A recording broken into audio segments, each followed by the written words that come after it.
Think about the last time you were just totally alone in the shower. Okay. And you were furiously whispering an argument you planned to have with your boss later. Oh, absolutely. Right.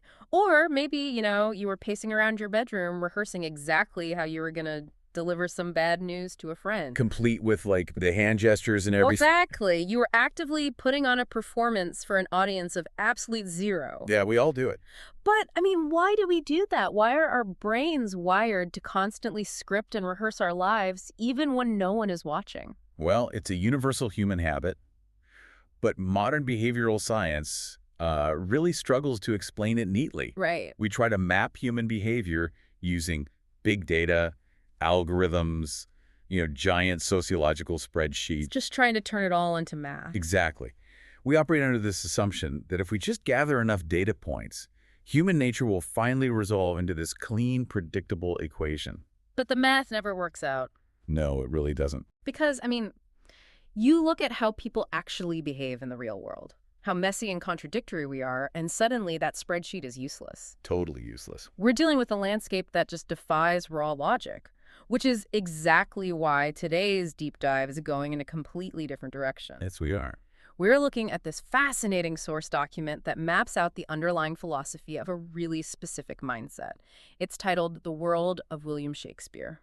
And we should clarify immediately, if you are having flashbacks to some dry, boring high school English lit class. Oh, please no. Right. You can let that go right now. We're not here to dissect grammar or, analyze iambic pentameter. Not even a little bit. Our mission today is all about standing on the shoulders of giants. Exactly. We are taking the unwritten rules of how this absolute genius thought over 400 years ago, and we're decoding them. Because when you actually understand this specific worldview, it starts being a history lesson. Right. It transforms into a modern superpower for you. Yeah, we are talking about next-level pattern recognition, critical thinking. A literal cheat code for decoding the bizarre human behavior you see around you every single day. It really is an entirely different operating system for viewing the world. So what's the core of it? Well, the guiding motto of this entire document, the foundational principle this universe is built on, is this. It's a world where stories tell the truth that facts can't. Okay, wow. A world where stories tell the truth that facts can't? Yeah. If stories are fundamentally better at delivering truth than hard facts are, we really need to understand the mechanism there. Right. How do we actually learn in this world if we're just throwing out the data? Well, we have to look at how the human brain actually processes information. Okay. The source document explicitly states that in this world, quote, questions matter more than answers. Huh. And most crucially, that feeling something is a form of understanding. Wait, feeling is understanding. Yeah, which, that completely flips our modern data-obsessed society on its head. It totally does. Yeah. Today, we just demand immediate answers. You encounter a problem, you pull out your phone, you find a fact, and you move on. But I want to push back on that a bit, actually. Sure. Doesn't prioritizing feeling over logic just kind of glorify ignorance? That's a common reaction, yeah. Because if feeling is understanding, aren't we just encouraging people to wallow in confusion without ever actually solving anything? It sounds counterintuitive, I know. But think about what a fact actually is. Okay. A fact is sterile. It completely lacks context. And the document argues that human reality is entirely built on context. Right. Let's look at how memory actually works. You don't internalize information unless there's an emotional anchor attached to it. Oh, that makes sense. So, when this worldview says feeling is a form of understanding, it isn't promoting ignorance. It's acknowledging that until you feel the weight of a situation, you don't actually understand its reality. No matter how many statistics you've memorized. Exactly. Okay, let's unpack this, because that perfectly maps onto how we teach history. Oh, good example. Imagine you're studying a major historical war for a test. You can memorize all the facts, right? Yeah. You learn the dates, the troop movements, the exact number of casualties, you have the data. But do you actually understand the truth of that war? You understand the mechanics, maybe, but the human reality remains completely abstract. Right. A casualty number is just a statistic on a page. Exactly. Now, compare that textbook to watching a brilliantly directed, heartbreaking movie about two young siblings separated by that exact same war. Oh, wow. Yeah. The movie is a story, it's fictional, those specific siblings never even existed. Right. But as you watch them lose each other, you actually feel their panic. you feel their grief. And suddenly your brain bridges that gap. Yes. By feeling their heartbreak, you understand the truth of what that war did infinitely better than the spreadsheet of dates ever allowed you to. Because the narrative provides the emotional anchor that the raw data just lacks entirely. That is so powerful. It is. But unlocking that kind of understanding comes with a huge cost. What do you mean? The source document notes that people who live in this worldview deliberately, quote, sit with uncomfortable questions instead of solving them. Oof. Because human emotion is endlessly ambiguous, right? Accepting that feeling is understanding means accepting that sometimes the feeling you arrive at is just profound confusion. Or grief. Right. Or unresolved tension. Which goes directly against our modern instinct. Totally. If we feel confused today, we try to fix it instantly. We want to tie everything up in a neat little bow. We really do. But this framework demands that we just sit in the discomfort. And, I mean, if we are forcing ourselves to sit with uncomfortable questions, the most uncomfortable ones usually involve human nature. Oh, absolutely. Specifically how we judge the people around us. Right. If you were going to sit in discomfort, you had to abandon the comfort of easy labels. Okay, so how does this world view morality then? Well, the source provides a very clear lens. It outlines a core belief. Every person contains a hero and a villain. And it goes even further, stating that nothing is purely good or purely evil. Oh, wait, let me stop you there. Yeah. If everyone contains a villain and literally nobody is purely good, isn't that just a recipe for constant, exhausting paranoia? How so? Well, how do you ever trust anyone if you're constantly waiting for their inner villain to jump out and ruin your day? It would be paranoia if you assumed the villain was always in control. Right. But the document introduces a vital mechanism here. Conflict reveals character. Ah. You don't actually know the balance of the hero and the villain in someone until pressure is applied. Until they are tested. Exactly. Until there is conflict, everyone is just existing in a neutral state.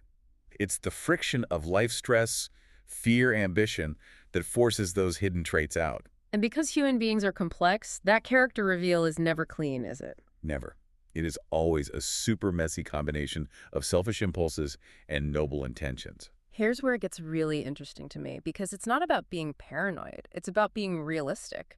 Think about the best modern villains in pop culture, like in a movie or a video game. Oh, yeah. The most compelling antagonists never look in the mirror and say, I am gonna be evil today. No, they always have a justification. Exactly. They believe they are the hero of their own chaotic story. They're trying to save something, even if their methods are totally destructive. And realizing that is the exact mechanism that keeps the paranoia at bay. How does the source phrase it? The document notes that this world applies one universal law to navigate this messy reality.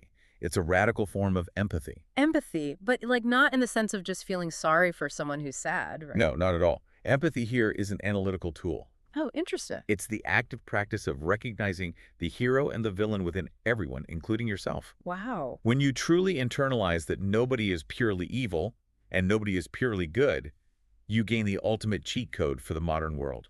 It immediately explains why people do things that confuse or anger us. Exactly. That person who aggressively cut you off in traffic, or the coworker who threw you under the bus in a meeting.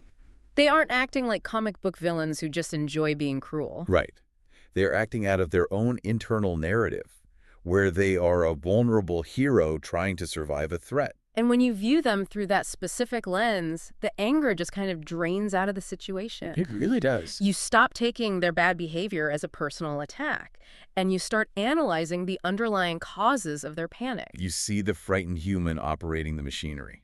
But, I mean, if we all have this hidden villain inside us and we're all these walking, messy contradictions, we must be terrified of letting that truth slip out in public. Is that why we are constantly putting on a show for each other? That is the exact logical progression. Wow. Because human nature is so fragile, the source document observes that in this world, quote, they perform even when nobody is watching. Just like the shower arguments. Exactly. It continues to say they speak in metaphors because plain words aren't enough. Okay, I love that. And most revealingly, the stage shows what real life hides. Okay, let's look at the mechanics of this performance, because this is a direct mirror to how we survive today. Totally. Performing even when nobody is watching. Huh. Look at how we curate our personas online. Oh, social media is the perfect example. We spend hours performing an idealized version of our lives for this invisible digital audience. We're constantly rehearsing our characters so the villain part of us doesn't accidentally show up on our feed. You are staging a controlled reality to try and manage the overwhelming complexity of your actual emotions. And the part about speaking in metaphors because plain words aren't enough, Yeah. that is the exact psychological mechanism behind internet memes. Wait, really? Memes? Yes, a meme is just a highly condensed, modern visual metaphor. Oh, I see where you're going with this. If you're having a terrible week, texting a friend to say, I am feeling tired and overwhelmed by the demands of life, feels incredibly hollow. It doesn't capture the actual weight in your chest. Exactly. Plain words fail to carry the emotional payload. But if you send them a meme of that cartoon dog sitting in a burning room saying, this is fine, Right. you have perfectly transmitted a deeply complex emotional state. The metaphor does the heavy lifting. That is brilliant. And recognizing this constant everyday performance is a massive upgrade to your critical thinking skills. How so? Well, if you operate under the assumption that everyone is putting on a performance to protect their fragile internal hero-villain divide, you stop taking people at face value. Right. When someone gives you a very plain, logical excuse for why they missed a deadline or why they're upset, you remember the rule. Yeah. The stage shows what real life hides. So instead of just accepting their literal words, you look behind the curtain. Yes. You're like a stage manager standing in the theater wings, ignoring the beautiful painted backdrop and looking at all the panicked stagehands pulling the ropes. That is a perfect analogy. You start asking, what is the script they're running right now? What metaphor are they actually trying to communicate? And why do they feel so threatened that they need to perform it for me? Exactly. It fundamentally changes how you argue with people. It really does. You realize that the angry customer screaming at a retail worker isn't actually furious about a 30-day return policy. No, the return policy is just the stage. Right. They are performing a script titled, I am someone who demands respect because I feel completely powerless in my real life. And when you see the ropes and pulleys of that performance, you can actually de-escalate the situation by addressing their actual need. The need for control, rather than arguing about the literal return policy. Exactly. But this raises a huge question. What's that? If we are constantly sweating under these stage lights, performing nonstop for our friends, our bosses, the internet, who are we really doing it for? That is the million-dollar question. What does the audience actually want from this performance? The source document dedicates a deeply insightful section to the psychology of the audience. Okay, what does it say? It breaks down what people want into 3 profound desires. Right. First, to be seen and understood. Makes sense. Second, to feel less alone in their confusion. Also true. And third, and perhaps most powerfully, to watch someone else carry their pain. Oh, wow. Yeah. The entire behavioral system of this world is kept running by one unbreakable rule. Every story needs a witness. To watch someone else carry their pain. I really want to dig into that. Let's do it. Because that explains a bizarre habit so many of us have.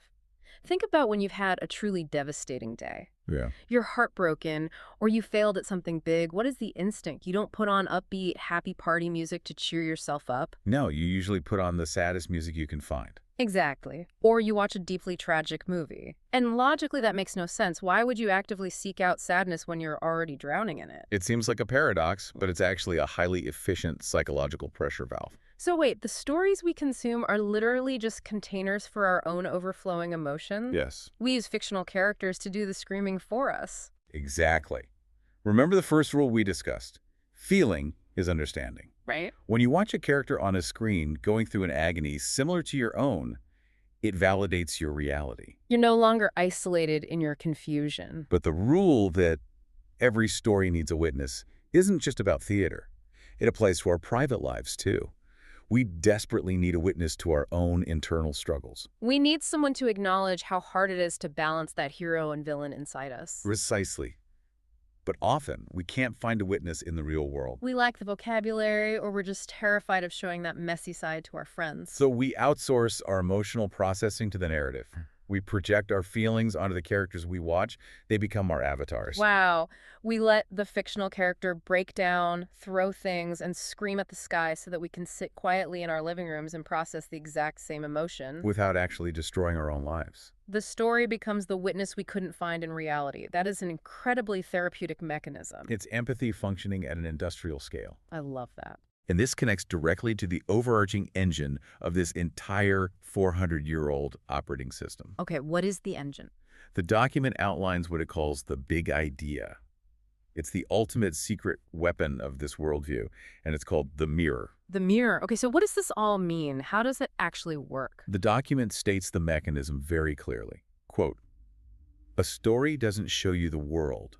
It shows you yourself." Oh, that's heavy. It goes on to explain how this world grows and achieves a literal kind of immortality through a specific cycle. What's the cycle? It starts with a spark of an idea. That idea becomes a story that is written down. It is then performed on a stage. Okay. It is witnessed, shared, and remembered by the audience. And finally, it lives on and inspires new ideas. As the source summarizes, stories travel. They change. They live forever. A story doesn't show you the world, it shows you yourself. Yeah. Think about the magnitude of what that means for how we consume information today. It's huge. The superpower of standing on the shoulders of this giant isn't about knowing trivia about 16th century theater. Not at all. It is the profound realization that every single book you read, every movie you watch, and yes, every single TikTok you scroll past is a mirror. Exactly. Yeah. The media isn't the point. The story is just the glass. You are the one bringing the meaning. The narrative simply reflects your own hidden internal landscape back at you. Right. And once you realize that, it becomes the ultimate diagnostic tool for your own brain. Yes. What you instantly like online, what makes you furiously angry in a comment section. What makes you laugh out loud? What you find yourself thinking about 3 days later. All of those reactions tell you infinitely more about yourself than they tell you about the creator of the content. It maps your own insecurities, your desires, and your hidden fears. Exactly. If you watch a movie and you secretly side with the villain, that's a mirror showing you a part of your own ambition or frustration. If you read a news story and it fills you with irrational dread, that's a mirror reflecting your own specific unresolved anxieties. And this explains how stories travel and change over 400 years. Because the mirror reflects a new audience every time. Yes. The words on the page might stay exactly the same, but the story changes because every single person who witnesses it holds up their own unique mirror. The story adapts to reflect whoever is standing in front of it at that exact moment in history. That flexibility is the mechanism of its immortality. It is just a flawless system for exploring human nature. It really is. So, let's bring this all home. We've decoded the unwritten rules of this universe, and your new superpower, your daily cheat code for modern life, looks like this. All right, hit me. First, stop expecting pure facts to explain why people do what they do. Look for the emotional truth behind their actions. Right. Second, recognize that every single person you meet contains both a hero and a villain. This will immediately drop your defensive paranoia and grant you incredible strategic empathy. Third, constantly look for the performance in everyday life. Stop taking people at literal face value. Yes, look past the painted backdrop and listen for the desperate metaphors hiding behind their plain words. And finally, treat every story, every post, and every strong reaction you have as a mirror. The next time you feel the urge to leave a furious comment on a video, just pause. Yeah, take a breath.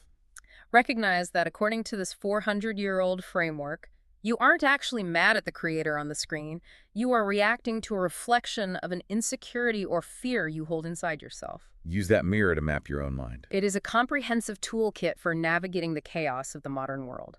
It absolutely is. Okay. And to leave you with a final thought to mull over today, inspired by this incredible source material, but aimed directly at your own life. I love it. What is it? If this worldview is right, if everyone performs even when nobody's watching, and if every story is just a mirror showing you yourself, what does the performance you put on when you are completely alone in your room say about the hidden story you are desperately trying to tell yourself? Oof. Yeah. That is a question that will require you to sit with some serious discomfort. Absolutely. Think deeply about what your mirror is showing you. Keep asking those hard questions, and keep exploring the hidden stories driving the world around you. Thanks for joining us on this deep dive, and we will catch you next time.